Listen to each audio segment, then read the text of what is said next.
सस्या यानी कि अर्धमृत्यु की हालत। इस हालत के बाद भी भीष्म पितामह ने अपने प्राण नहीं त्यागे, जबकि उनका पूरा शरीर तीर से छल्ली हो जाता है। फिर भी वह इच्छा मृत्यु के कारण मृत्यु को प्राप्त नहीं कर पाते।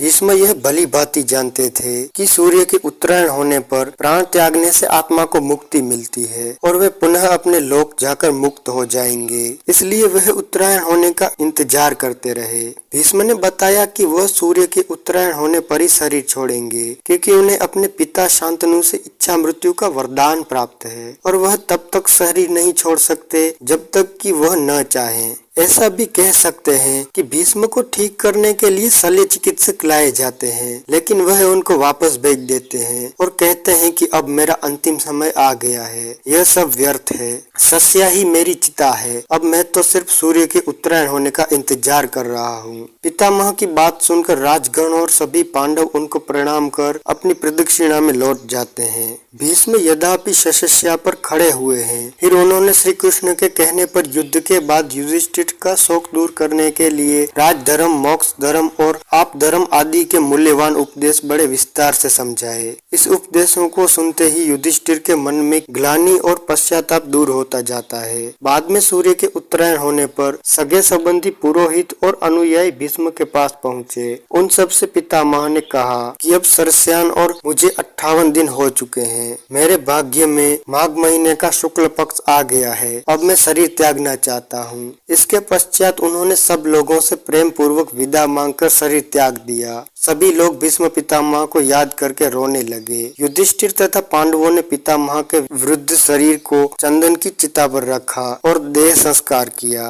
भीष्म सामान्य व्यक्ति नहीं थे, वे मानव के रूप में देवता थे। उन्होंने ब्रह्मचर्य का कड़ा पालन करके योग विद्या की परम शक्ति प्राप्त कर ली थी। दूसरा, उनको इच्छा मृत्यु का वरदान भी प्राप्त था। इस युद्ध के समय अर्जुन 55 वर्ष के थे और भीष्म पितामह 150 वर्ष के थे। हालांकि कुछ लेखों में उनकी उम्र 128 वर्ष भी बताई गई है। उस काल में 200 वर्ष की उम्र होना सामान्य बात थी। बौद्ध के काल तक तो भारतीयों की सामान्य उम्र 150 वर्ष तक की हुआ करती थी। कहा जाता है कि भीष्म युद्ध के सबसे बड़ी उम्र के थे। उन्हें राजनीति का ज्यादा अनुभव होने के कारण वेदव्यास जी ने संपूर्ण महाभारत में भीष्म को राजनीति का केंद्र बनाकर राजनीति के बारे में उल्लेखन किया है। तो दोस्तों, आज का वीडियो यहीं तक ही था। अगर आपको यह वीडियो पसंद आया हो तो इस वीडियो को लाइक करना ना भूलें और मेरे चैनल को सब्सक्राइब कर दें रोज ऐसी वीडियोस देखते रहने के लिए।